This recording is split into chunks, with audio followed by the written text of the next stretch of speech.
এইবাৰ আমি আৰু এখন নতুন আইন আনিম যে কোনো মতা মানুহে এজনতকৈ বেছি ঘৈণীয়েক ৰাখিব ঘৰত নোৱাৰে, কোনেও যাতে ৰাখিব নোৱাৰে।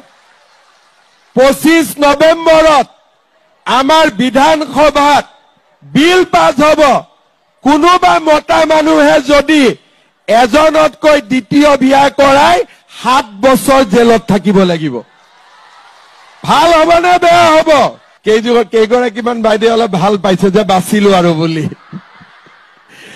আজি মহিলাসকলৰ বাবে দৰকাৰী আমি সব কাম কৰিছো আৰু 25 নৱেম্বৰতে আমি আৰু এখন আইন আনিম যে আমাৰ যদি কোনোবা ছোৱালীক সৰু বয়সতে কোনোবাই লাভ জেহাদ কৰি পলাই লৈ যায়, বাপেকে মাকে সৈতে জেলত থাকিব লাগিব।